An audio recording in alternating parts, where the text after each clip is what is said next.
እንዴት አደራችሁ? የረዳን አምላክ በምህረቱ ይሄንን ቀን የሰጠን በጤና ደግሞ ተነስተን ወደዚህ ስፍራ እርሱን እንድናመልክ እግሮቻችንን በሰላም ያፈጠነ አምላክ የተባረከ ይሁን። ክብር ለአምላካችን ለእግዚአብሔር ይሁን። እግዚአብሔርን እንባርከው ስለረዳን።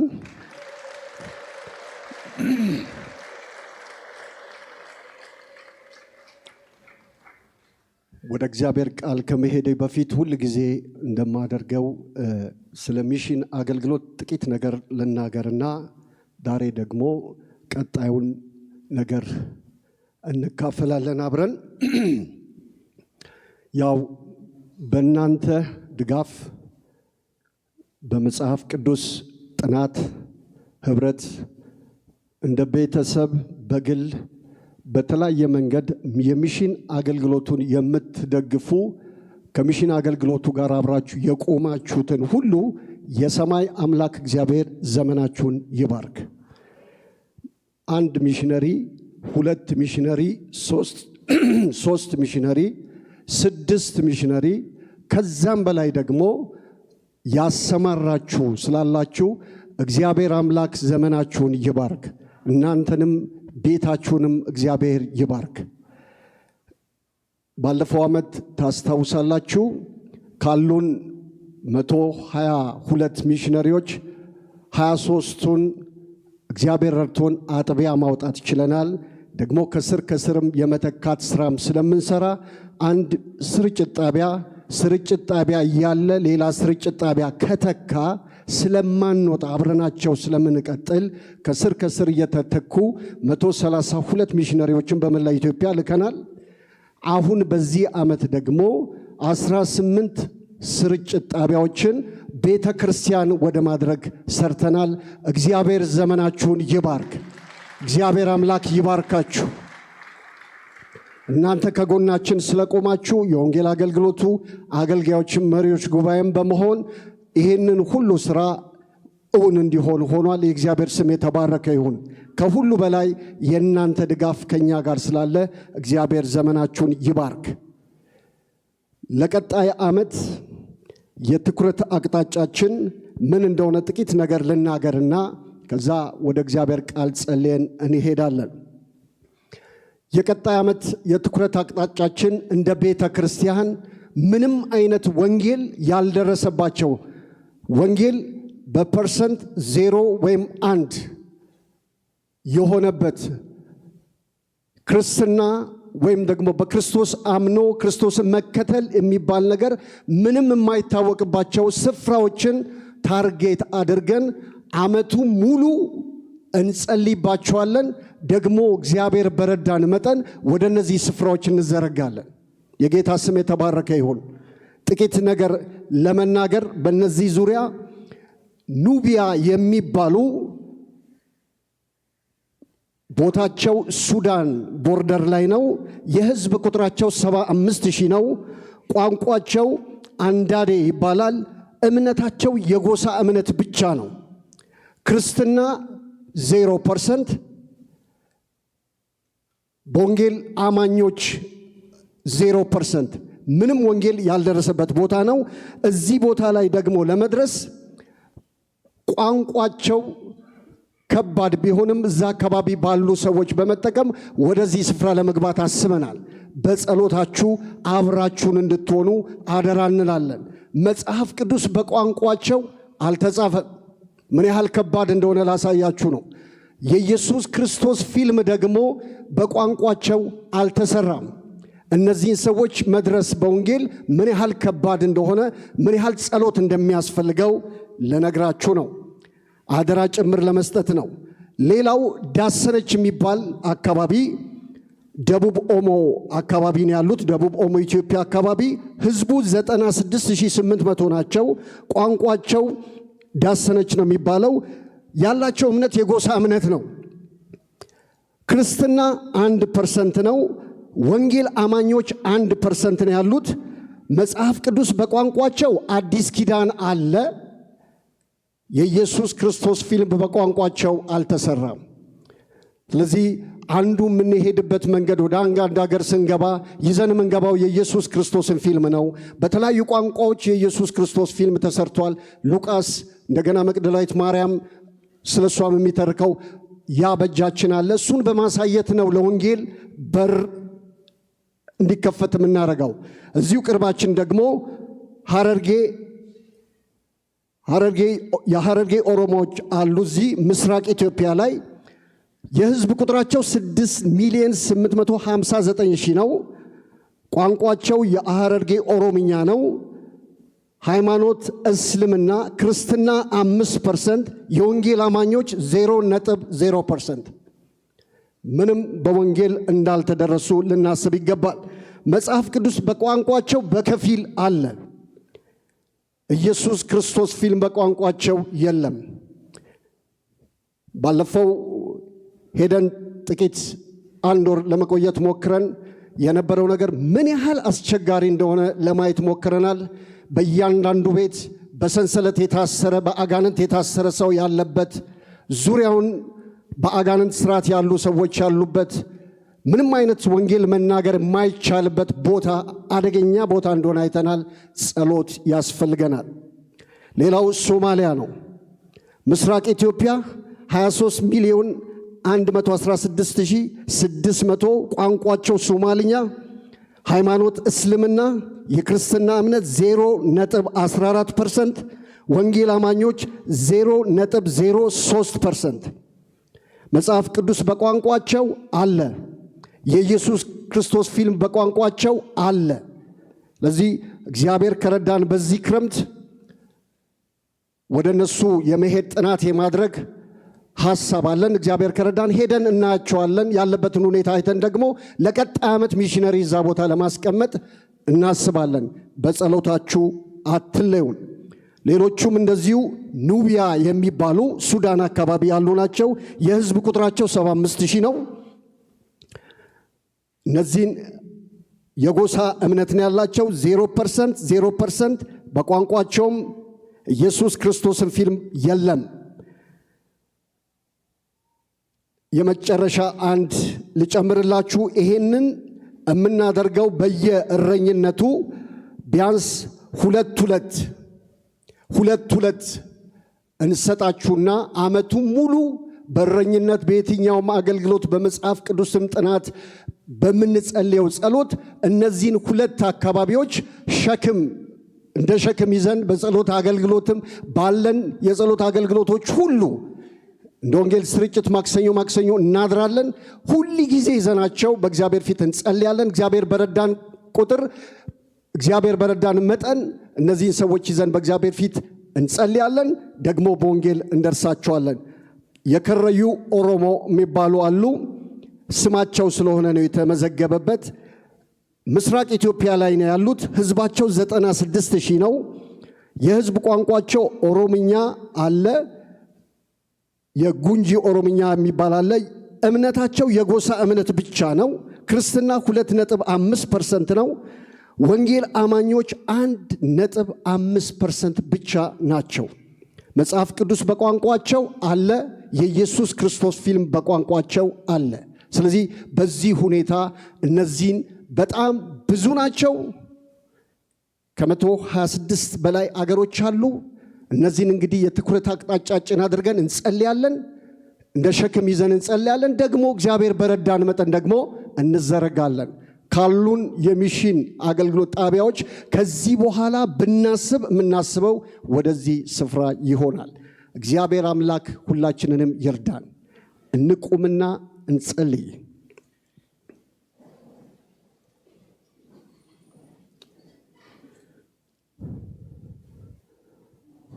ሃሌሉያ! ክብር ለአምላካችን ለእግዚአብሔር ይሆን። ይህንን ማለዳ የሰጠን ጌታ የተባረከ ይሆን። በነገር ሁሉ የሚረዳን ጌታ የተባረከ ይሁን። ከእኛ ጋር ያለ ጌታ የተባረከ ይሁን። ሕያው የሆነው ጌታ ዛሬም የሚሠራ የአባቶቻችን አምላክ እግዚአብሔር የተባረከ ይሆን። ሰማይ ዙፋኑ፣ ምድር የእግሩ መረገጫ የሆኑ ሁሉን ማድረግ የሚችል በሁሉ ላይ ሥልጣን ያለው አምላክ እርሱ የተባረከ ይሆን። ሃሌሉያ! ሃሌሉያ! አምላካችን አባታችን እግዚአብሔር በናዝሬቱ በጌታ በኢየሱስ ስም ስለዚህ ማለዳ እናከብርሃለን።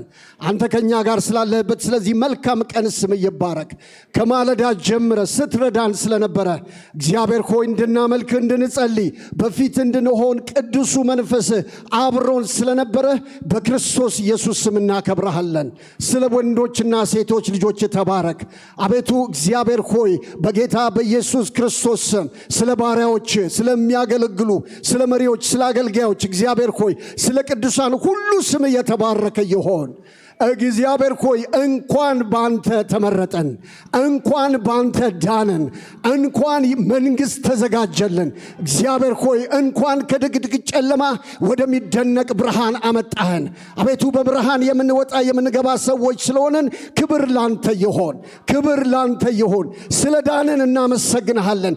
ከስራት ስለፈታን እናከብርሃለን። ስለፈታን ነፃ ስላወጣህን እግዚአብሔር ሆይ ስም ይባረክ፣ ስም ይባረክ።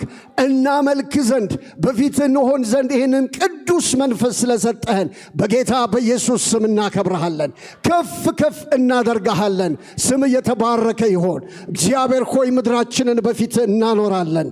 አቤቱ እግዚአብሔር ሆይ በኢየሱስ ክርስቶስ ምስራቁን፣ ምዕራቡን፣ ደቡቡን፣ ሰሜኑን እግዚአብሔር ሆይ መሃሉን በጌታ በኢየሱስ ክርስቶስ ክቡር ደም እንሸፍናለን።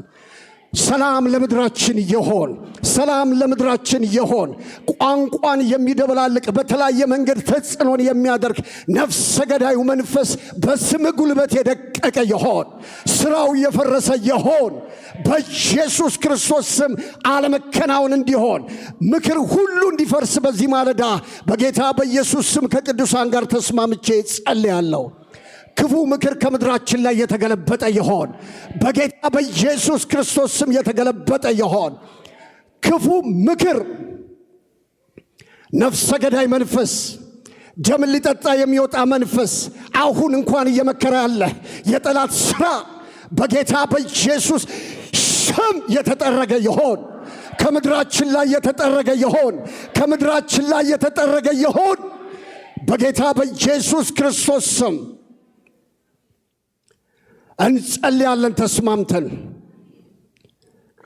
ጥቂት ደቂቃ ልስጣችሁ። እጆቻችሁን ከፍ አድርጋችሁ ከሰዎች በስተጀርባ የሰዎችን አእምሮ ያዘ ወደ እሳት የሚነዳ ወደ ሞት የሚነዳ ደም ሊጠጣ የሚወጣውን መንፈስ እየተቃወማችሁ ትጸልያላችሁ።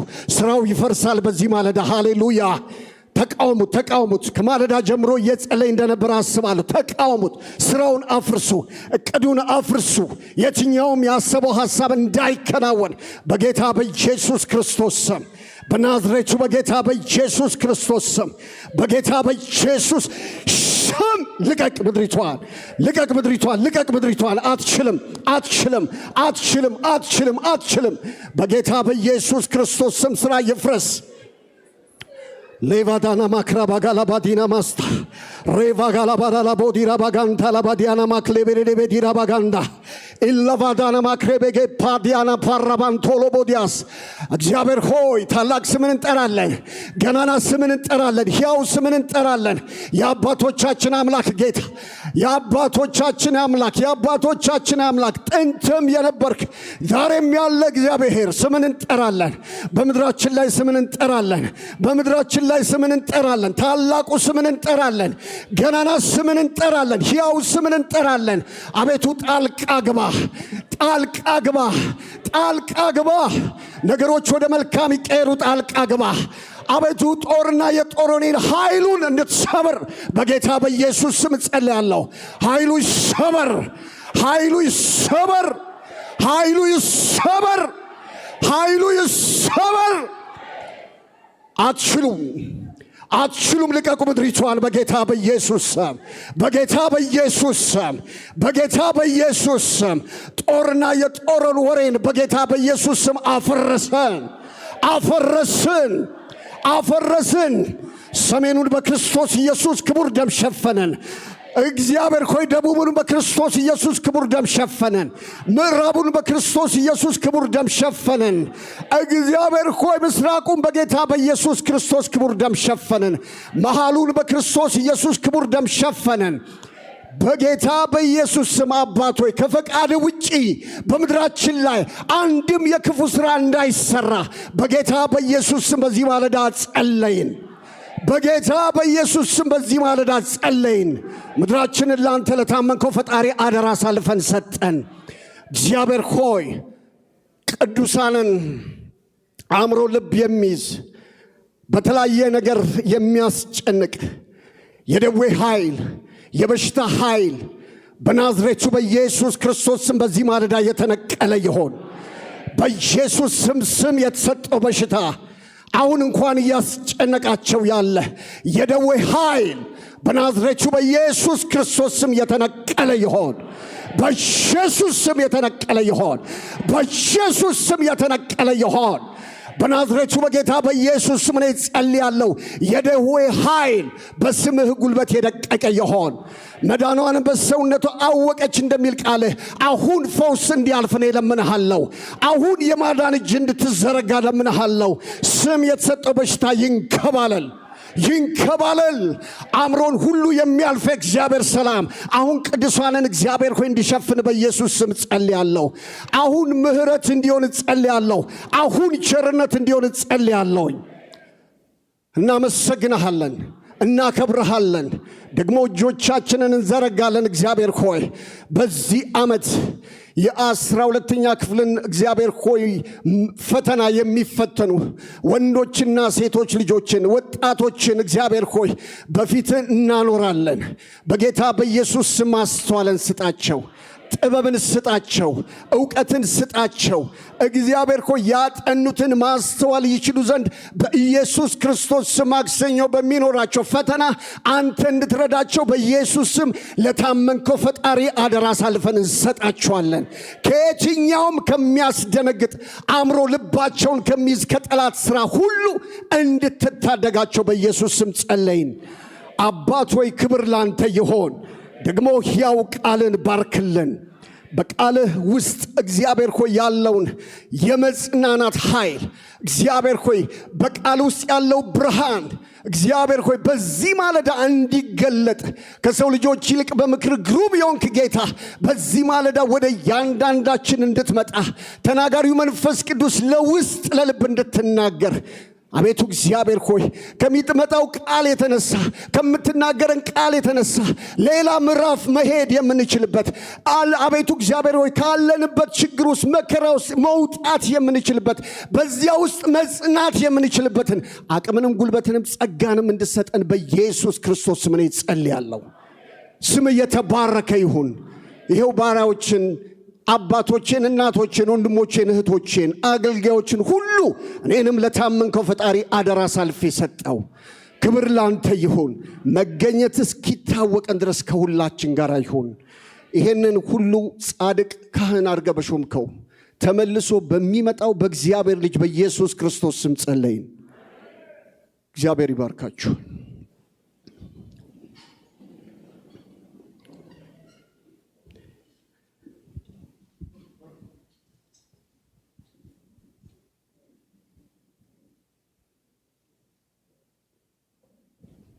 ዛሬ ከእግዚአብሔር ቃል የምንካፈለው ያው ተከታታይ እየተማረን ያለነው ሐሳብ እንዳለ ሁላችንም እናውቃለን። ከሱ የሚቀጥል ነገር ነው ማነሳው። እኔ ዛሬ ማነሳው ያዕቆብ ምዕራፍ 1 ከቁጥር 1 እስከ 7 ያለውን በጌታ ስም አነባለሁ። እንደዚህ ይላል። የእግዚአብሔርና የጌታ የኢየሱስ ክርስቶስ ባሪያ ያዕቆብ ለተበተኑ ለ12 ወገኖች ሰላም ለእናንተ ይሁን። ወንድሞቼ ሆይ የእምነታችሁ መፈተን ትዕግስትን እንዲያደርግላችሁ አውቃችሁ ልዩ ልዩ ፈተና ሲደርስባችሁ እንደ ሙሉ ደስታ ቁጠሩት። ትዕግስት ምንም የሚጎላችሁ ሳይኖር ፍጹማንና ሙሉአን ትሆኑ ዘንድ ሥራውን ይፈጽም። ከእናንተ ግን ማንም ጥበብ ቢጎለው ሳይነቅፍ በልግስና ለሁሉ የሚሰጠውን እግዚአብሔርን ይለምን፣ ለእርሱም ይሰጠዋል። ነገር ግን በምንም ሳይጠራጠር በእምነት ይለምን። የሚጠራጠር ሰው በነፋስ የተገፋና የተነቃነቀን የባህር ማዕበል ይመስላልና። ሁለት ሐሳብ ላለው በመንገዱ ሁሉ ለሚወላውል ለዚያ ሰው ከጌታ ዘንድ አንዳች እንዲያገኝ አይምሰለው ይላል። ጌታ አምላካችን ስም የተባረከ ይሁን። ያው ሁላችንም እንደምናውቅ ደግሞ እንደተጻፈው የዚህ መልእክት ወይም የዚህ ደብዳቤ ጻፊ ሐዋርያው ያዕቆብ ነው። ሐዋርያው ያዕቆብ ማንነቱን በግልጽ አስቀምጦ ስለጀመረ የጌታና የኢየሱስ ክርስቶስ ባሪያ ወይም አገልጋይ ሰላም ለእናንተ ይሁን ብሎ ለተበተኑት ለ12ቱ ነገዶች ይህንን ደብዳቤ እንደጻፈላቸው እናያለን። በአሕዛብ መካከል ተበትነው ለሚገኙ ለነዚህ ቅዱሳን ይህንን መልእክት ጽፎላቸዋል። አንዳንዶች ይህ አባባል በአጠቃላይ ክርስቲያኖችን የሚመለከት ነው፣ ይሄ ደብዳቤ ተዘዋሪ ደብዳቤ ነው፣ ቅዱሳንን ሁሉ የሚመለከት ነው ሲሉ፣ ሌሎች ደግሞ አይደለም፣ በግልጽ የተቀመጠ 12ቱ ነገዶች ስለሚል የአይሁድ ክርስቲያኖችን ብቻ የሚመለከት ነው ይላሉ። እነዚህ ቅዱሳን የመጀመሪያዎቹ የኢየሩሳሌም ክርስቲያኖች እንደነበሩ ይገመታል። ለምን? ከዛ በፊት የከፋ ስደት ስላልነበረ፣ በጣም ከባድ የሆነ ቅዱሳንን ሊበትን የሚችል ስደት ስላልነበረ እነዚህ ቅዱሳን በኢየሩሳሌም ዙሪያ የነበሩ፣ ነገር ግን እስጢፋኖስ መስዋዕት ሆኖ ከሞተ በኋላ በፊንቄ በቆጵሮስና በሶርያ አንጾኪያ ተበትነው የሚገኙ ቅዱሳን እንደሆኑ ይገመታል። ሐዋርያው ያዕቆብ በዚህ ሁኔታ ውስጥ በመከራ ያሉትን ምዕመናን በመልእክቱ በማስተማር በመገሰጽ በመምከር ይህንን መልእክት ጽፎላቸዋል።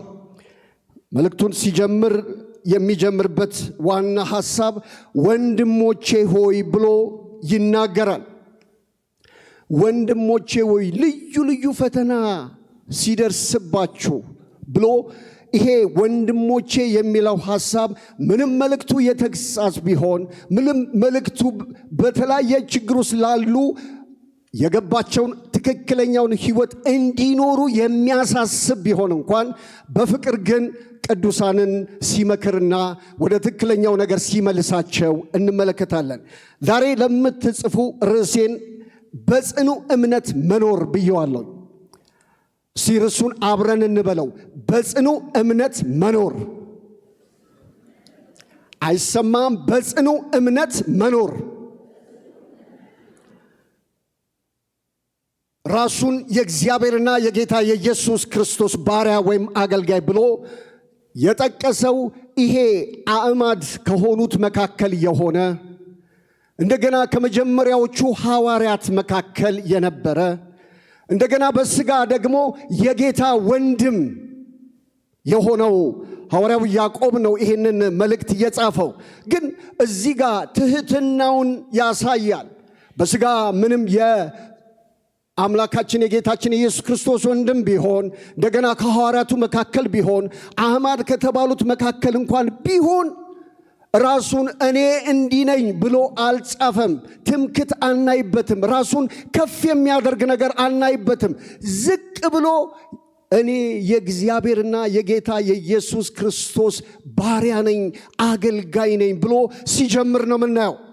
ትሑት መንፈስ ከጌታ የተማረውን ትሕትና ሲገልጥ ነው የምንመለከተው። ሐዋርያው ያዕቆብ በዚህ አጭር መልእክቱ ተደራሲያን ወይም ቅዱሳኑን ለ15 ጊዜ ወዳጆቼ ሆይ ብሎ ይህንን ሕያው ምክር ሲነግራቸው እናያለን። ወንድሞቼ ሆይ ይላል ቁጥር 2 ላይ ወንድሞቼ ሆይ ልዩ ልዩ መከራ ሲደርስባችሁ እንደ ሙሉ ደስታ ቁጠሩት ይላል። ልዩ ልዩ መከራ ሲደርስባችሁ እንደምን ቁጠሩት? እንደ ሙሉ ደስታ ቁጠሩት ይላል። ሰሞኑን አንድ ወንድሜ እንደዚህ አለኝ፣ ምነው ሰሞኑን መከራ መከራ አላችሁ አለኝ። ከዛ ደግሞ እኔ ከተሳሳትኩ ታረማለሁ። እንደዚህ አልኩት፣ የተቀበልነው ሕይወት ባህሪው ስለሆነ ነው አልኩት። የተቀበልነው ሕይወት ከመከራ የተለየ አይደለም። የአንድ ሳንቲም ሁለት ገጽታ ነው።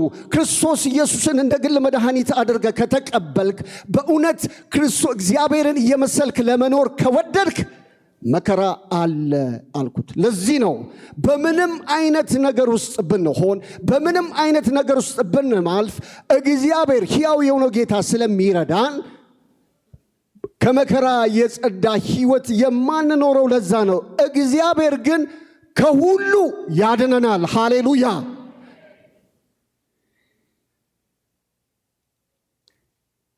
ሐዋርያው ጳውሎስ ለመንፈሳዊ ልጁ ለጢሞቴዎስ ሲነግረው ሁለተኛ ጢሞቴዎስ ምዕራፍ 3 ከቁጥር 10 እስከ 12 ላይ እንደዚህ ይላል፣ አንተ ግን ትምህርቴን፣ አካሄዴን፣ ሐሳቤንም፣ እምነቴንም፣ ስደቴንም፣ መከራዬንም ተከተል። በአንጾኪያና በኒቆንያ በልስጥራንም የሆነብኝን የታሰርኩበትን ስደት ታውቃለህ ይለዋል። አንተ ግን ትምህርቴን፣ አካሄዴን፣ ሐሳቤን፣ እምነቴን፣ ስደቴን ደግሞ ምኔን መከራዬንም ተከተል።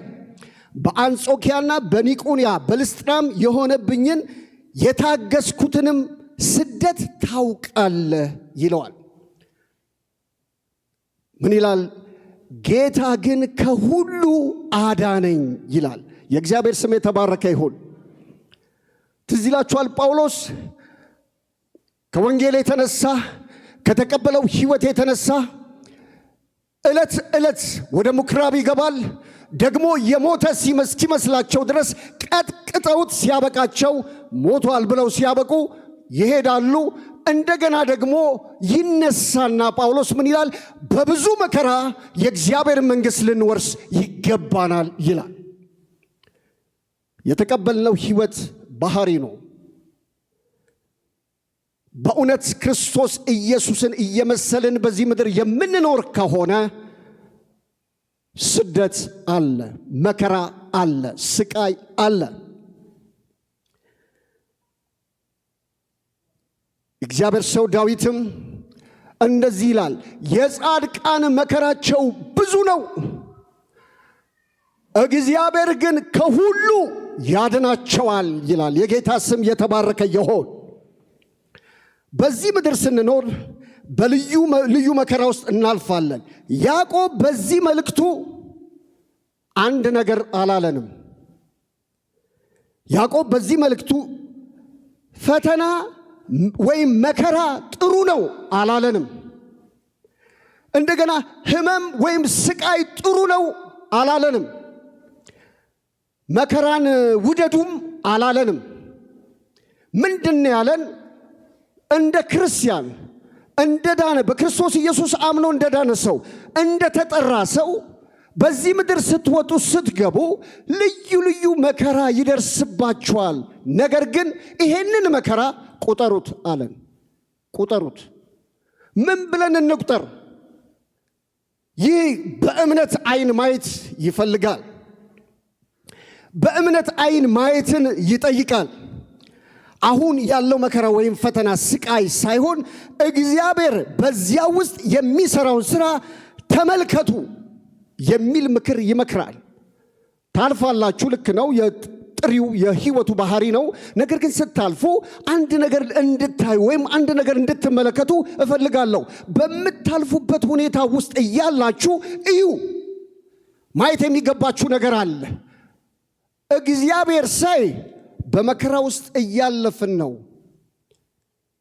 ሰዎችም ሲያዩ የሚታይ ነገር አለ። ነገር ግን ደግሞ ከላይ የሆነው ጌታ ሲመለከት ግን እሱ እየሰራው ያለ ስራ አለ። የጌታ ስም የተባረከ ይሁን። የተገለጠው ነው ለኛ፣ ሚስጥሩ ለእግዚአብሔር ነው። በምንም አይነት ነገር ውስጥ ብናልፍ ከጥሪው የተነሳ ከባህሪው የተነሳ ከተካፈልነው ህይወት የተነሳ በታላቅ መከራ ውስጥ ብናልፍ ልዩ ህመም፣ ስቃይ፣ መከራ ውስጥ ብንኖር አሁን እግዚአብሔር በእናንተ ህይወት ውስጥ ስራን እየሰራ ነውና ታገሱ፣ እንታገስ። የእግዚአብሔር ስም የተባረከ ይሁን። የቅዱሳን ደስታ በሁኔታዎች ላይ አይመሰረትም፣ በእግዚአብሔር ላይ እንጂ። እንደ ሙሉ ደስታ ቁጠሩት ሲለን እንዴት ሰው በመከራ ይደሰታል ልንል እንችላለን።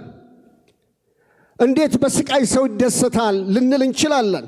ምንድነው የቅዱሳን ደስታ ግን በሁኔታዎች ላይ የማይመሰረት ከሆነ እምናልፍበትን ነገር የትኛውንም ነገር እንደ ሙሉ ደስታ እንቆጥሯለን። ያዕቆብ እንደሱ ቁጠሩት፣ እንደ ደስታ ቁጠሩት ይላል። ትዝ ይለኛል በዚህ ከቤተ ክርስቲያን ተልከን በሄድንበት በመጀመሪያዎቹ ዓመታት ጎንደር የሚባል አካባቢ ለወንጌል ለ3 ወር በሄድን 5 ወጣቶች በሄድን ጊዜ አንድ የተፈጠረ ነገር አስታውሳለሁኝ። በዚያ እኛ የተለያዩ በዛ ዙሪያ ያሉ የሚታወቁ እንደ ቆላ ድባ የሚባል ሀገር፣ አዘዞ፣ ጠዳ፣ እንፍራንስ የሚባሉ መግቢያ ላይ ያሉ ሀገሮች በዚያ ወንጌል እያዳረስን እየነገርን ባለበት ሁኔታ ክረምት ላይ ከሃይ ስኩል ተማሪዎች በግሩፕ ሆነው ወደ 20-25 የሚሆኑ ወጣቶች እዛ ከተማ ገብተዋል። እና አዘዞ የምትባል ከተማዋ በዚያ ዘመን በአፍሪካ ሕዝብ ብዛት አንደኛ የነበረች፣ ብዙ ሕዝብ የነበረባት፣ የወታደር ካምፕ የነበረች፣ ብዙ ሕዝብ የሚወጣባት የሚገባባት ከተማ ነች አዘዞ የምትባለው ከተማ። እዛ ከተማ ውስጥ እኛ ከመድረሳችን በፊት እኛ አልፈን ቆላ ድባ ሄደናል። እዛ ከተማ ውስጥ ግን ወጣቶቹ አንዱን ሰው 4 ጊዜ ያገኙት። ያ ሁሉ ሕዝብ እያለ እነዛ ወጣት ምን አደረገው? ገቡ ከተማ ውስጥ ወንጌልን መመስከር ጀመሩ። መጽሐፍ ቅዱስ ይዘው ኢየሱስ ክርስቶስ ያድናል፣ መዳን በሌላ በማንም የለም፣ እንድንበት ዘንድ እግዚአብሔር ወደ ምድር ያመጣው ልጁን ኢየሱስ ክርስቶስን ነው እያሉ ይሄንን የምስራች ማወጅ ጀመሩ። ከዛ ደነገጡ። ሕዝቡ በሙሉ ደነገጠ። በጣም አክራሪዎች እንደሆኑ፣ በጣም ባዶ ነገር እንደሚያከሩ ሁላችንም እናውቃለን። ነገር ግን ደነገጡ። እንዴ ጎበዝ ምንድነው? ተወረናል እኮ ምናምን አሉ። ከዚያ እነዛን ወጣቶች በጣም በቃ ጥሩ ባልሆነ ሁኔታ ጥቃት አደረሱባቸው፣ ደበደቧቸው፣ መቷቸው። ብዙ ቄሶችም ባሉበት ፖሊሶችም ባሉበት ሁሉ ነገር የአደባባይ ላይ እነዛን ወጣቶች በደንብ አድርገው ቀጠቀጧቸው። መጽሐፍ ቅዱስ እያስነከሱ ከየት ነው የመጣችሁት እያሉ መቷቸው። ከዚያ በኋላ ልክ በዛ ሁኔታ ውስጥ እኛም ከነበርንበት አካባቢ ወደዛ መጣን።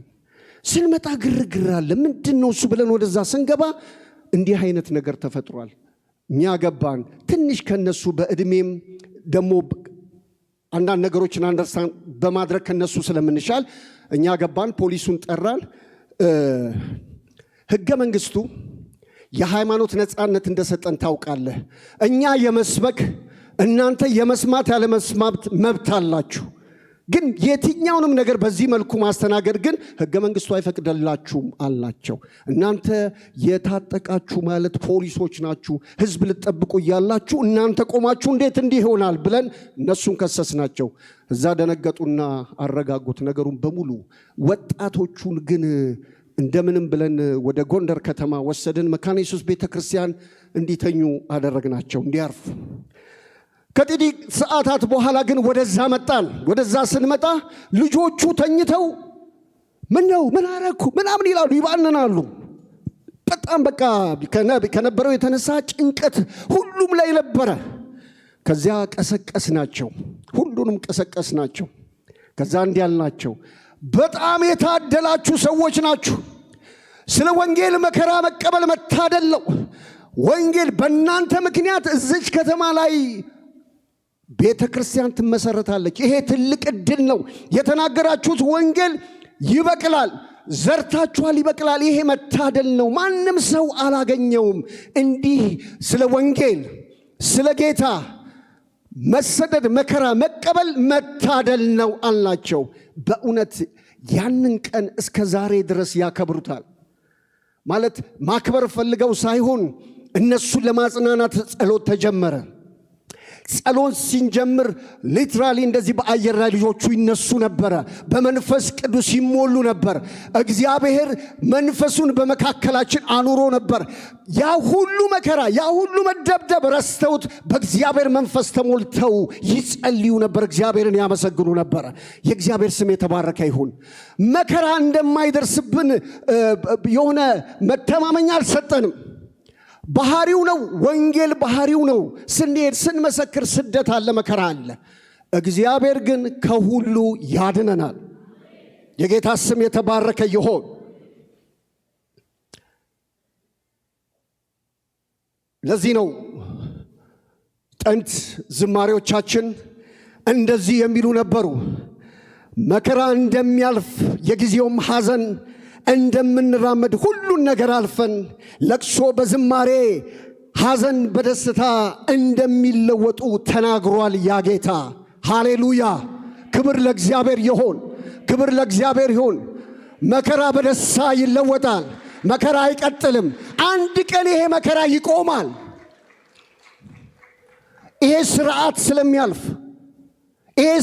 ስለሚያልፍ አዲስ ሰማይና አዲስ ምድር ስለሚመጣ እግዚአብሔር ራሱ አምላካችን በመካከላችን ስለሚሆን እኛ ሕዝብ ስለምንሆን እሱን እያመለክን እሱን እያከበርን ስለምንኖር በዚያ መከራ የለም፣ በዚያ ስቃይ የለም፣ በዚያ ሞት የለም። እንባዎችን ሁሉ ከዓይኖቻቸው ያብሳል። የጌታ ስም የተባረከ ይሁን። ይሄ የሚሆንበት ዘመን አለ። ግን እስከዛ በመከራ እናልፋለን። ግን እስከዛ ወንጌሉ የሚጠይቀውን ሕይወት እንኖራለን። ዛሬ ራሳችንን መጠየቅ ያለብን አንድ ጥያቄ ነው። ደስታ የቱ ጋር ነው? በእውነት በጤንነት በመውጣት በመግባቴ ላይ ነው ደስታ ያለው? ወይስ ባለኝ ነገር ላይ ዞር ስል በማየው ገንዘቤ ላይ ነው? በማየው ሀብቴ ላይ ነው?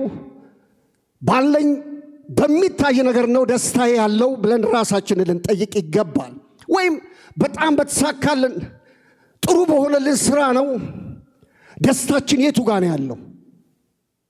የደስታችን ማረፊያ ምንድን ነው?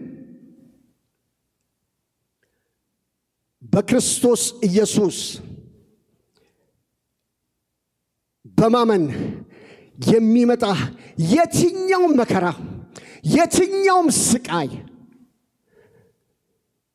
ይሄ የከበረ በጌታ በኢየሱስ ክርስቶስ ያገኘነውን ደስታ፣ በጌታ በኢየሱስ ክርስቶስ ያገኘነውን ሰላም ማግኘት አይችልም። በእጃችን ያለውን ነገር ሊያሳጣን ይችላል፣ ሊቀማ ይችላል። በዙሪያችን ያሉ ነገሮች ሊነካኩ ይችላሉ። ጤና ሊነካ ይችላል። ያለን ነገር ሊነካ ይችላል። ግን የከበረ እምነታችሁን ግን ሰይጣን ሊያገኘው አይችልም። የጌታ አምላካችን ስም የተባረከ ይሁን። ይሄንን ሰላማችሁን፣ ይሄንን ደስታችሁን ከውስጣችሁ ሊያገኘው ግን አይችልም። የጻድቃን መከራቸው ብዙ ነው፣ እግዚአብሔር ግን ከሁሉ ያድናቸዋል። የጌታ ስም የተባረከ ይሁን። በጤናችን ላይ ካልሆነ፣ በገንዘባችን ላይ ካልሆነ፣ በተሳካው ነገራችን ላይ ካልሆነ ወይ በክርስቶስ ላይ ቆም ብለን በጌታ ላይ ያለንን እምነት ልንጠብቅ፣ በጌታ ላይ ያለንን ደስታ፣ በጌታ ላይ ያለንን ሰላም ልንጠብቅ ይገባል። እሱን ማግኘት ስለማይችል ሰይጣን መክብብ ዛሬ በዚህ ማለዳ ምን ልትለን የፈለገው ካላችሁ፣ የመጀመሪያው ሐሳቤ ወይም አንደኛው ፈተናዎች፣ በደንብ ስሙኝ፣ ፈተናዎች ወይም የምናልፍባቸው መከራ የእምነታችንን እውነተኛነት ይፈትሻሉ። እምነት ይፈተሻል። በዓለቱ በክርስቶስ ኢየሱስ ላይ የጸና ሕይወት ነው ያለኝ ወይስ የለኝም? ምንም ቢመጣ የማይናወጥ ነገር አለኝ ወይስ የለኝም ተብሎ ይነቀነቃል፣ ይፈተሻል። በሙሉ ምናልፍባቸው ነገሮች ነቅነቅ ያደርጉናል። ነገር ግን የቆምንበት ዓለት ስለሆነ ስፍራ አንለቅም። የጌታ ስም የተባረከ ይሁን። ፈተናዎች ወይም የምናልፍባቸው መከራዎች የእምነታችንን እውነተኛነት ይፈትሻሉ። ልዩ ልዩ መከራ ሲደርስባችሁ እንደ ሙሉ ደስታ ቁጠሩት። ፈተና ደስታ ነው እያለን ግን አይደለም ሐዋርያው። አምላካችን እግዚአብሔር እኛ ጋር የጸና እምነት እስኪያገኝ እርሱ በእኛ ይከብራል። አምላካችን እግዚአብሔር በልዩ ልዩ መከራ ውስጥ ስናልፍ ጸንተን ስንቆም፣ እምነታችን ሳይናወጥ ጸንተን ስንቆም እግዚአብሔር አምላክ በእኛ እምነት ይከብራል፣ በእኛ ሕይወት ደስ ይሰኛል። የጌታ ስም የተባረከ ይሁን። እኛም በእርሱ እጅግ ደስ ይለናል። የከበረ እምነት አለ በውስጣችን። በክርስቶስ ኢየሱስ አምነን የተቀበልነው እምነት አለ። ሰይጣን በየትኛውም መንገድ ቢመጣ ታርጌቱ ይሄ የከበረ እምነታችንን ነው። ስለዚህ እኛም ምንም ቢመጣ ጌታ አለ። ባለሁበት ሁኔታ በዚህ ሁኔታ ውስጥ እግዚአብሔር አለ። እርሱ ያሳልፈኛል፣ እርሱ ይጠብቀኛል፣ ከክፉ ሁሉ ያድነኛል ብለን ስንጸና እግዚአብሔር በእኛ እምነት ይከብራል፣ እኛም በእግዚአብሔር ደስ ይለናል። ክብር ለእግዚአብሔር ይሆን። ክብር ለአምላካችን ለእግዚአብሔር ይሆን። በተመሳሳይ ሁኔታ ውስጥ ያሉ ቅዱሳን ሐዋርያው ጴጥሮስ ሲጽፍላቸው ሁላችሁም እንደምታውቁት በአንደኛ ጴጥሮስ ምዕራፍ 1 ከቁጥር 3 ጀምሮ ያለውን ቃል እናንብበው። በጣም ሁል ጊዜ የገባኝን እውነት ሳስብ በጣም ደስ የሚለኝ ሁሌ የምጸናበት ደግሞ እማልፍበትን ነገር በሙሉ እምታገስበትና ከጌታ ሁሉን ነገር የምጠብቅበት አንድ ክፍል አለ። ሁላችሁም የምታውቁት የጴጥሮስ መልእክት በተለያየ ችግር ውስጥ ላሉ ቅዱሳን የተጻፈ መልእክት ነው። አሁን ቢያስፈልግ በልዩ ልዩ መከራ አዝናችኋል። እነዚህ ሰዎች በጴንጦስ፣ በገላትያ፣ በቆጶዶቅያ፣ በእስያ ተበትነው ላሉ መጻተኞች ነው ጴጥሮስ የጻፈው። አሁን ቢያስፈልግ ለጥቂት ጊዜ በታላቅ መከራ ውስጥ አላችሁ ይላችኋል። አሁን ጥቂት ጊዜ አለ። ያ ጥቂት ጊዜ በዚያ ምክንያት በመከራ ውስጥ አላችሁ፣ ግን በዚህ መከራው ስትጸኑ ይላችኋል። ያ ጥቂት የተባለው ጊዜ ሲበቃ እግዚአብሔር ወደ እናንተ ሲመጣ ይሄ እምነታችሁ ለክብር ይሆናል፣ ለውዳሴ ይሆናል፣ እግዚአብሔር ሊከብርበት ይሆናል ይላችኋል። የእግዚአብሔር የአምላካችን ስም የተባረከ ይሁን። አሁን ያላችሁበት መከራ ወርቅ በእሳት ውስጥ እንደሚፈተን እንዲሁ እምነታችሁ እየተፈተነ ነው። ነገር ግን ስትጸኑ፣ ነገር ግን በእግዚአብሔር ጸጋ ስትቆሙ ይሄ እምነታችሁ ለክብር ይሆናል፣ ለውዳሴ ይሆናል፣ እግዚአብሔር እንዲከብርበት ይሆናል ይላችኋል። አይዟችሁ፣ ጽኑ፣ ቁሙ፣ ጥቂት ጊዜ ነው መከራው ይላችኋል። እዚህ ነው በጊዜው ከፍ እንዲያደርጋችሁ ከኃይለኛው ከእግዚአብሔር እጅ በታች ራሳችሁን አዋርዱ። እርሱ ስለ እናንተ ያስባልና የሚያስጨንቃችሁን ሁሉ በእርሱ ላይ ጣሉ። በመከራ ውስጥ ብትሆኑም፣ በስቃይ ውስጥ ብትሆኑም፣ በተለያየ ችግር ውስጥ ብትሆኑም የሚያስጨንቃችሁን ነገር በእርሱ ላይ ጣሉ። ግን እርሱን ጠብቁት። እርሱ ይመጣል። ጥቂት ጊዜ ነች። በጊዜው ከፍ እንዲያደርጋችሁ፣ በጊዜው ከስቃይ ያወጣችኋል፣ በጊዜው ከመከራ ያወጣችኋል። የእግዚአብሔር ጊዜ አለ። የእግዚአብሔር ጊዜ እስክትመጣ ግን ጽኑ። የእግዚአብሔር ጊዜ እስክትመጣ ጊዜ ደስ ይበላችሁ፣ እድለኞች እንደሆናችሁ አስቡ። ለዚህ ነው በጌታ ደስ ይበላችሁ፣ ደግሜ ላለው ደስ ይበላችሁ። ሃሌሉያ።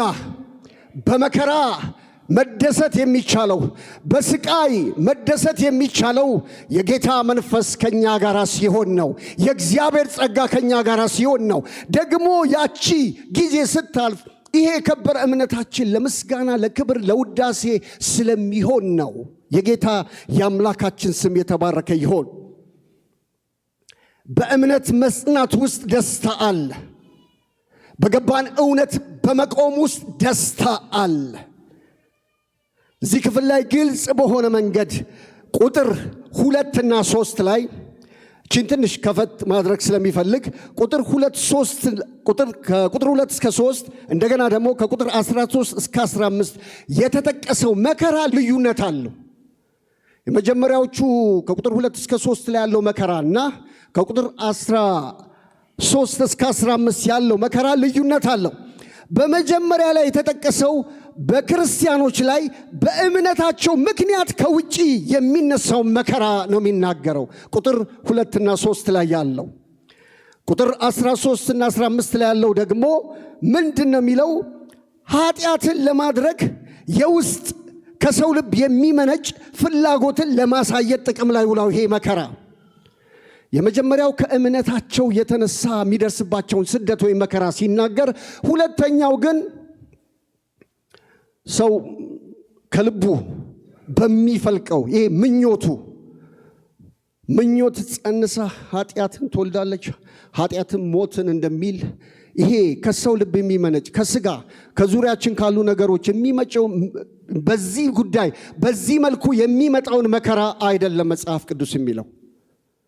ይሄኛውን ቆም ብለን ራሳችንን አስበን ንስሐ ገብተን የምንመለስበት ነው። ይሄ ግን ከእምነት የተነሳ የሚመጣውን መከራ ነው የሚናገረው። ትዝ ይለኛል ለብዙ ዓመት የዕድሜን ግማሽ የኖርኩት እዚህ 24 ቀበሌ ነው። 24 ቀበሌ ብዙ ዘመን ኖር ያለውኝ ዛም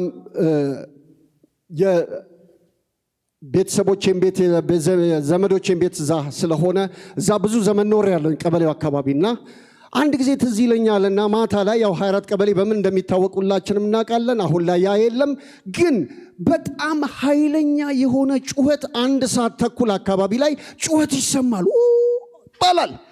ምንድን ነው የተፈጠረው ደግሞ ምናምን ብለን ያው ሁሉም ሰው እንደሚያደርገው እኔም ወሬ ለማየት ወጣው። ስወጣ ግን ሰው ተሰብስቧል። አንድ ሰው ወድቋል። ያ የወደቀውን ሰው የመጣ ሁሉ ዱላ ያሳርፍበታል። የመጣ ሁሉ አንተ ሌባ እያለ ይመታዋል። ሁሉ ሰው ነው የሚቀጠቅጠው። ልጁም ይጮሃል እያለ ይጮሃል። ምንድን ነው እያልኩ ጠጋ ስል ለካ ከሆነ ቦታ ላይ የሰረቀው ነገር ስለነበረ የሰረቀውን ነገር ደግሞ በእጁ ይዞትም ስለነበረ ከነ ኤግዚቢቱ ስለተያዘ ነው የመጣ ሁሉ ዱላ የሚያሳርፍበት። ከዛ ልጁ በመሃል የሆነ ነገር ተናገረ። እሱ ነው በጣም አሁን ልነግራቸው የፈለግኩት። ከዛ እየጮኸ እያለ እየጮኸ በቃ ግደሉኝ አለ። በቃ ግደሉኝ፣ ብሞትም ለእናት ሀገሬ ነው ግደሉኝ አለ። ሰርቆ በእጁ ዕቃ እንደያዘ እየተደበደበ ምን አለ? ብሞትም ለእናት ሀገሬ ነው ግደሉኝ አለ። ማለት የማይመስል ነገር ነው። በገዛ እጁ ባመጣው ነገር ነው መከራን እየተቀበለ ያለው፣ ዱላ እየተቀበለ ያለው። በእውነት ለእናት ሀገሩ አይደለም። ግን በቃ ሰው እንዲህ ነው።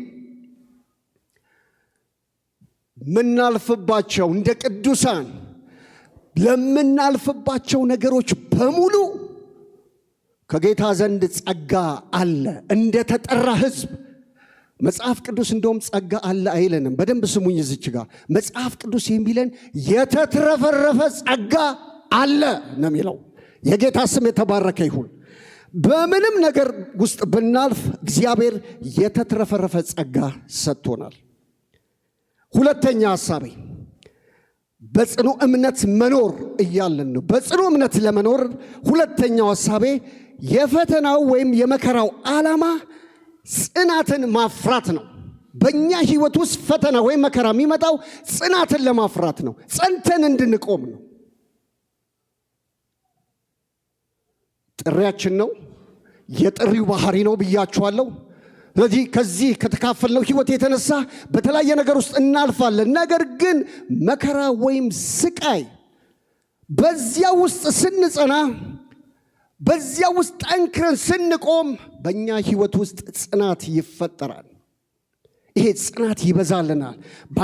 ባመነው እምነት መቆም፣ ባመነው እምነት መጽናት ይፈጠራል። ቁጥር 3 እና 4 ላይ እንደዚህ ይላል፣ ምክንያቱም የእምነታችሁ መፈተን ትዕግስትን እንደሚያስገኝላችሁ ታውቃላችሁ። ምንም የማይጎድላችሁ ፍጹማንና ሙሉዋን እንድትሆኑ ትዕግስት ስራውን ይፈጽም። የፈተና ዓላማ ጽናትን ማፍራት ነው ካልን የተፈተነ እምነት ጸንቶ ይኖራል ማለታችን። የፈተና ዓላማ የመከራ ወደኛ ሕይወት የመምጣት ዓላማ በእኛ ውስጥ ጽናትን ለመፍጠር ከሆነ ጸንተን የገባንን እውነት ጸንተን ልንጠብቅ ይገባል። ክርስቲያናዊ ብስለት የሚመጣው ክርስቲያናዊ ጥበብ የሚገለጠው ይሄ ከእግዚአብሔር የምንለምነው በኋላ አንሰዋለሁ። ማንም ጥበብ የጎደለው በልግስና የሚሰጥ ከእግዚአብሔር ይለምን እንደሚል በዚህ ውስጥ ስናልፍ እንጸናለን፣ እምነታችንን እንጠብቃለን። ደግሞ በዛ ውስጥ ከጌታ ጥበብን እንቀበላለን። እንዴት በዛ ውስጥ መውጣት መግባት እንዳለብን እግዚአብሔር ሰማያዊ ጥበብን ይሰጠናል። የጌታ ስም የተባረከ ይሁን። ክርስቲያናዊ ብስለት ወይም ጥበብ የሚመጣው ቀለል ባለ ሕይወት ሳይሆን በመከራ ውስጥ በተለያየ ስቃይ ውስጥ ባለንበት በዚያ ውስጥ ስንጸና፣ በዚያ ውስጥ እምነታችንን ስንጠብቅ በዚያ ውስጥ በትዕግስት ስንታገስ እግዚአብሔር በሚሰጠን ጸጋ ስንቆም ያኔ ጽናት በውስጣችን ይበዛል። ጽናት በውስጣችን ይወለዳል። በዚያ የመቆም አቅምና ጉልበት እናገኛለን። እግዚአብሔር በፈተና ወይም በመከራ ውስጥ ባህሪያችንን ይቀርጸዋል። ባህሪያችንን ቀርጾ ክርስቶስን ወደ መምሰል ያመጣናል። በመከራ ውስጥ ነገሮቻችን ይቀርፋሉ። በመከራ ውስጥ ብዙ ነገራችን እንጥላለን። አንዴ ታሜ ለተወሰነ ቀን አልጋ ላይ ተኛውኝ። ከዛ በኋላ እግዚአብሔር ጥሩ ጊዜ እንደሰጠኝ አስቤ በቃ በምክንያት አልጋ ላይ ከሆንኩኝ ለምን አላጠናም መጽሐፌን ብዬ ማጥናት ጀመርኩኝ። እያጠናው ያለ አንዲት እህት ልትጠይቀኝ መጣች። አሁን ወደ ለቡ ቤተክርስቲያን ሄዳለችና ምን አለችኝ? ልትጠይቀኝ ነው የመጣችው። ግን የመጀመሪያ ከአንደበቷ የወጣው ቃል ምንድነው? መክብብ ትምህርት ቤት እንዴት ነው አለች። እግዚአብሔር ይመስገን እየተማርኩ ነው አልኳት። ከዛ በሩጫ ህይወት ከዛኛው መጽሐፍ ቅዱስ ከዚህኛው እረኝነት እዛኛው 24 እያገለገልኩ ስለነበረ በጣም ሩጫ ከበዛበት ሁኔታ ውስጥ እግዚአብሔር ቆም አደረገኝ። እንዲያመኝ ሆነ። ታመምኩኝ። በህመሜ ግን አልጋ ላይ ቁጭ ብዬ በጣም በተረጋጋ መንፈስ የእግዚአብሔርን ቃል ለረጅም ጊዜ አነበብኩ፣ አጠናው፣ ጊዜ ወሰድኩ። ትምህርት ቤት እንዴት ነው ስትለኝ፣ ኧረ በጣም አሪፍ ነው፣ እንዲህ አይነት ትምህርት ቤት ይብዛልን አልኳት። የጌታ ስም የተባረከ ይሁን። አትጥሉት። በምክንያት ቤት ብትሆኑ አትጥሉት። እግዚአብሔር በምክንያት ምን ሊለን ነው? ሊናገረን ነው፣ ሊያስተምረን ነው፣ ሊመክረን ነው፣ ሊገስጸን ነው። የተለያዩ ነገሮችን ወደ ህይወታችን ሊያመጣ ነው። ስለዚህ በዚህ ውስጥ ልንጸና ይገባል። እግዚአብሔር ጸጋውን ያብዛልን። እግዚአብሔር በፈተና ውስጥ በመከራ ውስጥ ባህሪያችንን እየቀረጸ ክርስቶስን ወደ መምሰል ያመጣናል። ወርቅ በእሳት ውስጥ ይፈተናል። ልክ ነው አይደል? ወርቅ ሰራተኞች ወርቁን እሳት ውስጥ ይከቱታል። ለምሳሌ 24 ካራት መሰለኝ ትልቁ የወርቅ 24 ነው አይደል? ከተሳሳትኩ አርሙኝ። 24 አለ፣ 21 አለ፣ 18 አለ፣ 14 እንደዚህ ሲሆን ቁጥሩ እየቀነሰ ሲመጣ፣ ካራቱ እየቀነሰ ሲመጣ ኮፐሩ እየበዛ ይመጣል ይላሉ የወርቅ አንጥረኞቹ። ስለዚህ 24 ሲሆን ንጹህ ወርቅ በጣም ፒውር የሆነ ሻይን የሚያደርግ ወርቅ እንደሆነ፣ ትንሽ ደግሞ 21 የተወሰነ ኮፐር እንደገባበት፣ እንደገና 18ም ሲሆን ከፍ ያለ ነገር እንደገባበት፣ 14 ሲሆን ደግሞ አብዛኛው ኮፐር እንደሆነ፣ ይሄ ደግሞ እሳቱ ሲገባ ኮፐሩ ተቃጥሎ ስለሚጠፋ እየቀነሰ ሲመጣ ወርቋ ጥቂት እየሆነ ትመጣለች። ምናልባትም ወርቋም ትጠፋለች። ስለዚህ የከበረ እምነታችን በመከራ ውስጥ የሚጠፋ ሳይሆን እንደ 24 ካራቱ ሻይን እያደረገ እያበራ ከእግዚአብሔር በምንቀበለው ጸጋ ጸንተን ስንኖር፣ እግዚአብሔር ጥበብን ሲሰጠን፣ እግዚአብሔር እምነታችንን የምንጠብቅበትን ኃይልን ሲሰጠን፣ በመንፈስ ቅዱስ የሆነ ኃይል ከኛ ጋር ሲሆን እምነታችን ጸንቶ የሚያበራ ሻይን የሚሆን ህይወት እንዲኖረን እግዚአብሔር ያደርጋል። የጌታ ስም የተባረከ ይሆን። ስለዚህ ፈተና ወይም መከራ የሚጠይቀው እግዚአብሔር ብቻውን ይበቃሃል ነው የሚለን። ልባችን በእግዚአብሔር ላይ እንጂ በዙሪያችን ባሉ ነገሮች ላይ እንዲያርፍ አያደርግም። ፈተና ወይም መከራ ልባችን ተነስቶ በጌታ ላይ እንዲያርፍ፣ ልባችን ሁል ጊዜ ጌታን እንዲመለከት፣ በእርሱ እንዲጸና እንጂ በሌሎች ነገሮች ላይ እንዲሆን አያደርግም። ስለዚህ ሁል ጊዜ ልናስብ የሚገባው ይህንን ነው። እኛም እግዚአብሔር ብቻውን ለኔ በቂ ነው ልንን ይገባል። ቅድም ምን አንስቻለሁ? ባሉን ነገሮች ነው ወይ ደስታችን? በገንዘባችን ላይ ነው ወይ? ባሉን መልካም ነገሮች በሚታዩ ነገሮቻችን ላይ ነው ወይ ደስታችን የሚል ጥያቄ ጠይቄያለሁኝ። አይደለም። ደስታችን በማን ነው? በጌታ ነው። የጌታ ስም የተባረከ ይሆን። ከመጽሐፍ ቅዱስ ጥሩ ምሳሌያችን ለዚህ ደግሞ ሁላችንም እንደምናውቅ ኢዮብ ነው። ኢዮብ ሁሉ ነገር የበዛለት ባለጸጋ የነበረ ሰው፣ በብዙ የተባረከ እርሱን የሚመስል ባለጠጋ ያልነበረ በነገር ሁሉ የተባረከ እግዚአብሔርን የሚፈራ ሰው እንደነበረ ታሪኩን ሁላችንም እናውቃለን። ከእግዚአብሔር ያልተቀበለው ምንም ነገር እንዳልነበረ ሁላችንም እናውቃለን። ነገር ግን በአንድ ጀንበር በሆነው ነገር ምክንያት ሀብቱን አጣው፣ የከበረ ነገሩን አጣ፣ ልጆቹን አጣ፣ ጤናውንም አጣ። በብዙ መከራ ውስጥ አለፈ። ታሪኩን ስለምታውቁት እዛ ውስጥ አልገባም።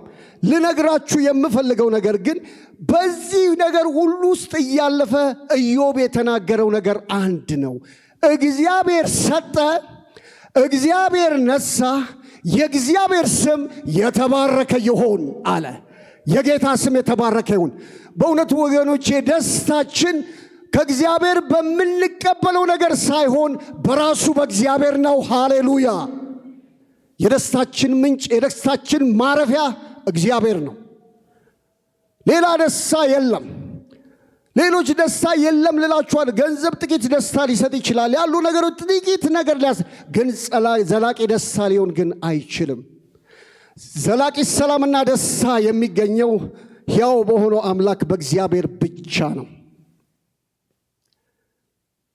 በቅርቡ ጌታን የተቀበለ አንድ ሀብታም ሰው ትልቅ መጋዘን ያለው፣ ብዙ ጊዜ ይሄ ምሳሌ ተሰጥቷል። እኔም ልድገመው ከሐሳቤ ጋር ስለሚሄድ በጣም ሀብታም የሆነ ትልቅ መጋዘን ያለው፣ ያ የነበረው የመጋዘን የጨው መጋዘን እንደሆነ የሚታወቅ በጣም ብዙ ሀብት ያለው ሰው ትልቅ መጋዘን ውስጥ ጨዎችን ያከማቸ፣ በአንድ ሌሊት በመጣ ጎርፍ ያ ሁሉ ጨው ውሃ ወሰደው። የቀረው ጆንያው ብቻ ነበረ። በዚያ የጨው ጆንያ ላይ ከላይ ቁጭ ብሎ ይሄ ሰው በቅርቡ የመጣው ክርስቲያን ይዘምራል፣ መዝሙር ይዘምራል፣ ጌታን ያመሰግናል። እሱን ያገለገለው እሱን የሚከታተለው ፓስተር ግን የሆነው ነገር ትዝ ብሎት ጎርፉ ይሄን ሰው አታክ እንደሚያደርገው አምኖ ወደ እርሱ እንዴት እንደሆነ ለማየት መጣ።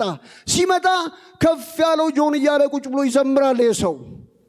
አሬ ወጣቶቹ እንደሚሉት ፓስተሩም እንደዛ ያስባል ብዬ ገምታለሁ። ይሄ ሰው በቃ ነቀለ አይነት ነገር ብሎ ሲጠጋውና ሲጠይቀው ምን ነካ ፓስተር? ጎርፉ እኮ የወሰደው ጨውን እንጂ ኢየሱስን አይደለም አለው። የጌታ ስም የተባረከ ይሁን። የከበረ እምነታችንን ማንም አይነካው።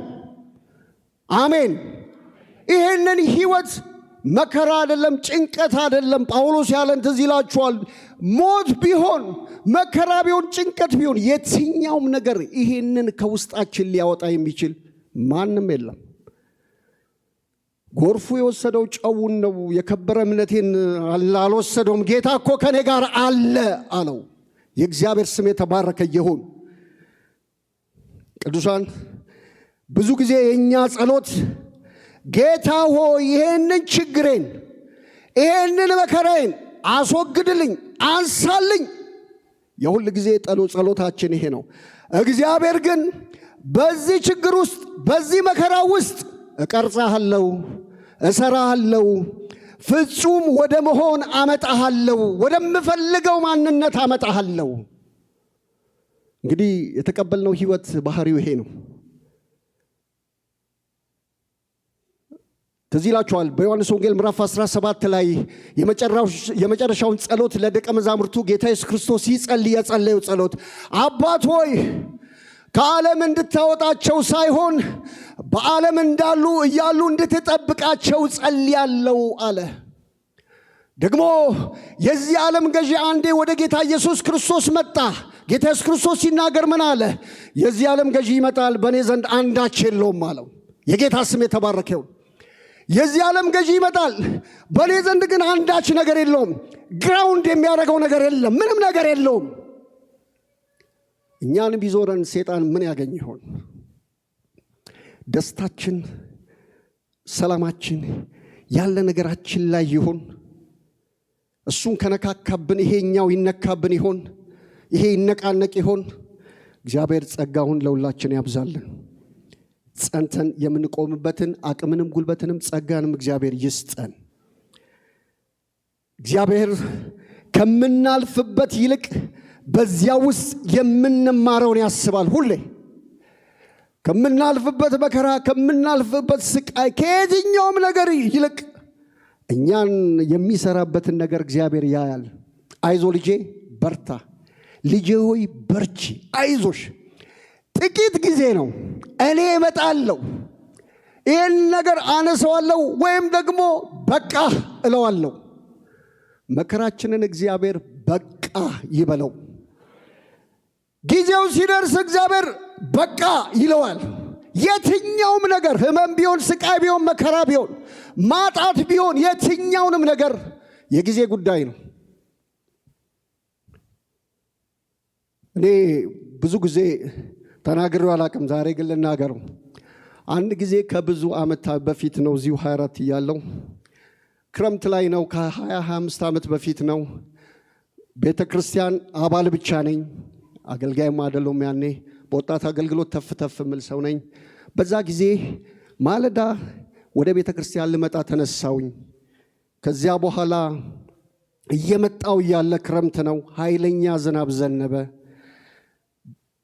በእርግጠኝነት ያ ዝናብ ጫማዬ ተቀደደ ስለነበረ ከስር ዝናብ ውስጡ ገባ።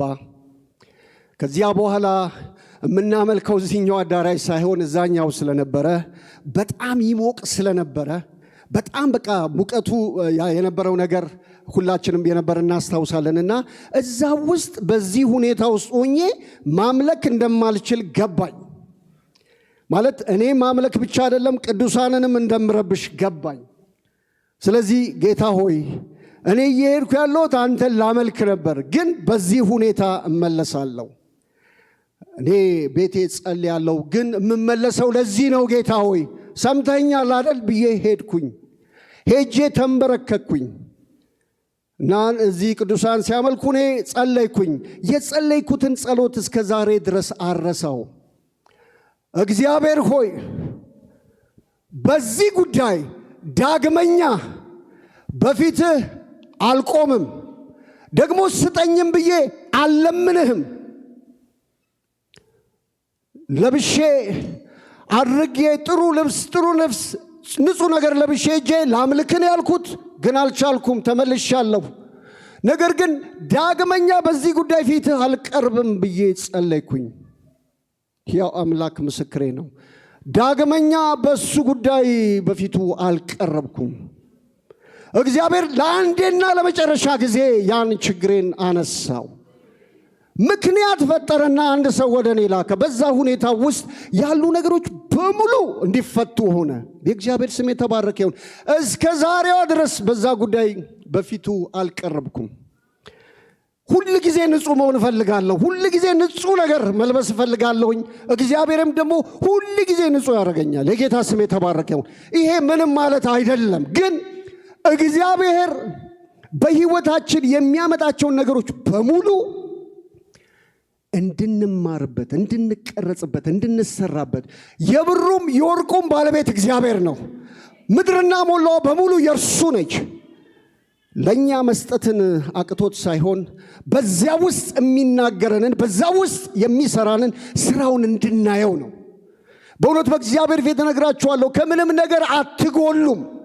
እግዚአብሔር በምድራዊም በሰማያዊም በረከት ይባርካችኋል። ግን ያላችሁበትን ሁኔታ እምነታችሁን በመጠበቅ በጽናት ሊመጣ ያለው ጌታ በደጅ እንዳለ ሊመጣ፣ እነዚህ ነገሮች የሚወገዱበት ጊዜ ቅርብ እንደሆነ አውቃችሁ እምነታችሁን ልትጠብቁ ልትጸኑ ይገባል። እግዚአብሔር ለሁላችንም ጸጋውን ያብዛልን።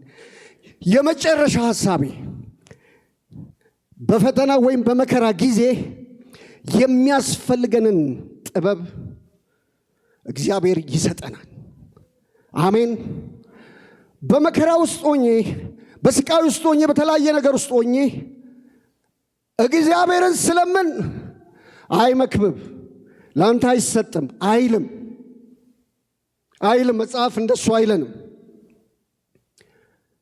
እግዚአብሔር በልግስና ለሚለምኑት ሁሉ ደግሞ ሳይነቅፍ አንቺ አይገባሽም ሳይል፣ አንተ አይገባህም ሳይል እግዚአብሔር ጥበብን ለሁላችን ይሰጠናል። አሜን። በእውነት የሆነ ነገራችን ሲነካ ልባችን የሚወርድብን ደግሞ የሆነ ነገር ሲሆንልን ልባችን ከፍ የሚል በፍጹም ልንሆን አይገባም። እምነታችን እንደተጠበቀ ጸንተን በምናልፍበት ነገር ሁሉ ከእግዚአብሔር ጥበብን እየተቀበልን ልንኖር ይገባል። እግዚአብሔር ለሁላችን ጸጋውን ያብዛልን። ቁጥር 5 ከ5 እስከ 7 ያለው ላንብበው። እንደዚህ ይላል፣ ከእናንተ ማንም ጥበብ ቢጎለው ሳይነቅፍ በልግስና ለሁሉም የሚሰጠውን እግዚአብሔርን ይለምን፣ ለእርሱም ይሰጠዋል። ዳሩ ግን ሳይጠራጠር በእምነት ይለምን።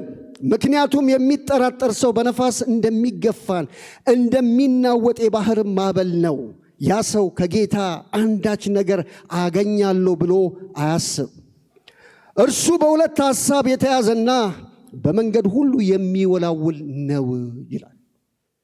ይሄን ጥበብ ስንለምን ሳንናወጥ ግራም ቀኝም ሳናይ ጸንተን የገባንን እምነት ጠብቀን ጸንተን በእግዚአብሔር ፊት ጥበብን ልንለምን ይገባል። እግዚአብሔር ሳይነቅፍ አይገባህም ሳይል ሁላችሁም የምታልፉበትን ነገር ቁጭ ብላችሁ እያሰባችሁት እንደሆነ አስባለሁ። ሁላችንም እንደሱ የጥሪያችን ባህሪው እሱ እንደሆነ ስለተነጋገርን፣ ነገር ግን በዛ ውስጥ ግን ልናስብ የሚገባው የጸና እምነት አለኝ ወይ? ስፍራ አልለቀኩም ወይ? የሚያጸናው ጸጋ ከኔ ጋር አለ ወይ?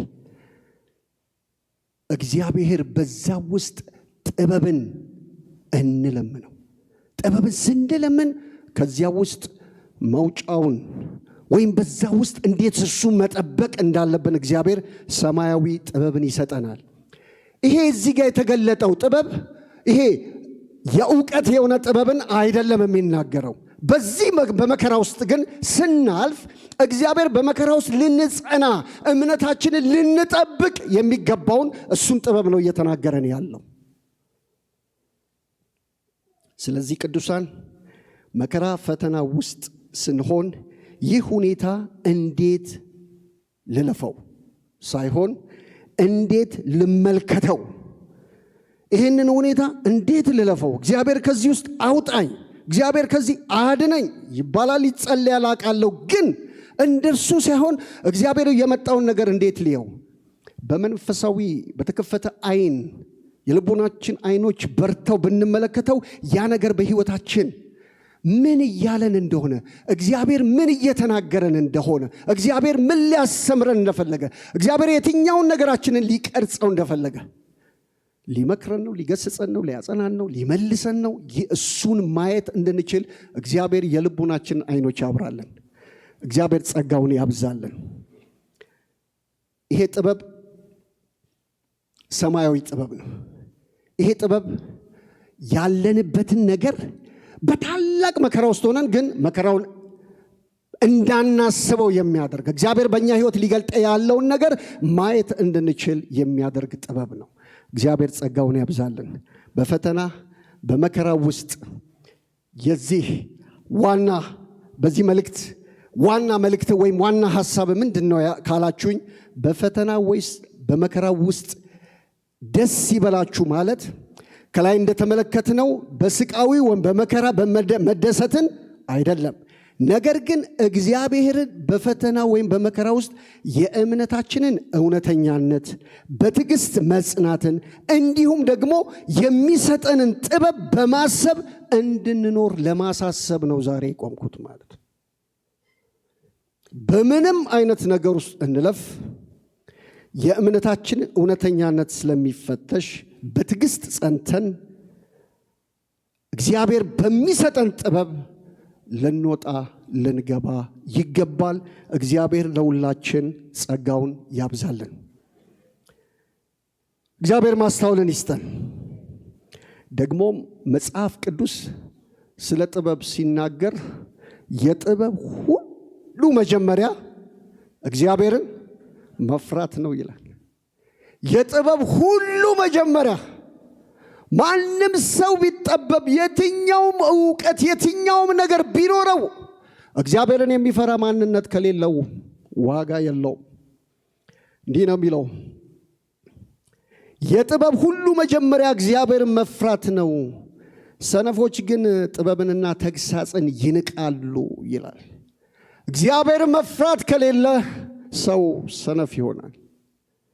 ስንፍና ደግሞ ኃጢአት ነው። እግዚአብሔር ለሁላችን ጸጋውን ያብዛልን።